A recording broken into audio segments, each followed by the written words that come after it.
Remember when Valve used to make PC games and actually release them at a regular interval? I do. And some of the first games I ever played on PC were Valve games.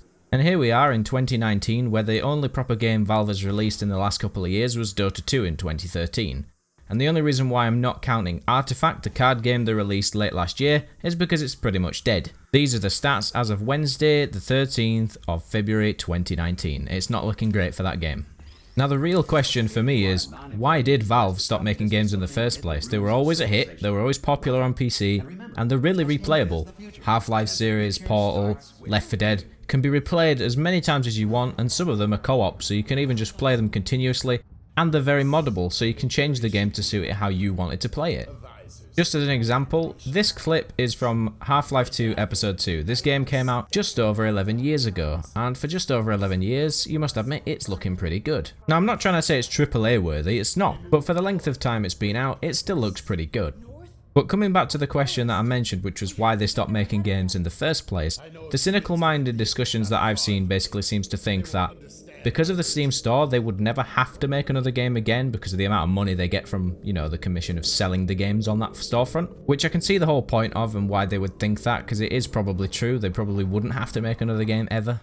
But the other side of that argument is that because of the success of their previous games, the hype for the game's sequels are that high, it would be almost impossible to make a game that good.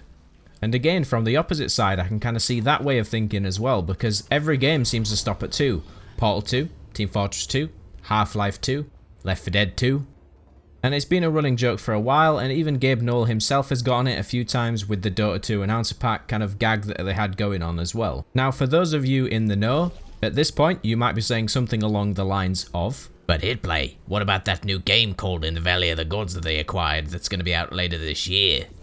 And you'd be correct, it's made by the same people who made Firewatch, and it looks like a very puzzle-esque game similar to what we had with Portal, but set in Egypt, I assume.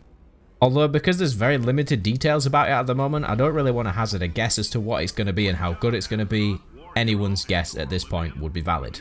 But coming back to the main point, that's the only game I know about in 2019 and beyond that Valve is actually going to be releasing at the moment. But at some point in the future, whether it be 1 to 5 years, I do hope they revisit their older IPs and give them the closure that people want, because at the moment, in any of their games, there's not that much of a kind of, this is the end, that's it. They're all very open-ended. I think the reason why they haven't released any games in quite a while is because they're scared of releasing a bad one, which is why Artifact was kind of a big risk. And I do find it a bit odd why they decided to go for a card game, but it was obviously their decision to do that. It's obviously, as I mentioned earlier, not done very well, so I'm hoping that doesn't put them off releasing any new games. So maybe these new titles are just their way of getting back into the gaming industry, because they have been away from making games for quite some time. So fingers crossed, once these games come out, maybe they would go back to trying to make sequels, who knows. Though I know from interviews that I've read online that Gabe Newell wants to take a step back from actually being in the directive seat, because he thinks that every choice he makes to put something in the game means something else has to not be in the game, which I can again see why that would put him off wanting to make games, because it always feels like you have to cut something out. So it could even be something as simple that he's just looking for someone to take over the reins, so to speak.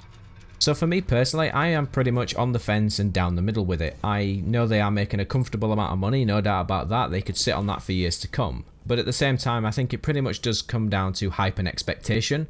If they ever did make a sequel for any of the other games, the hype around it would be massive, and the amount of time between the games now would make it even more hyped. But as always, these are just my thoughts. I could be completely wrong.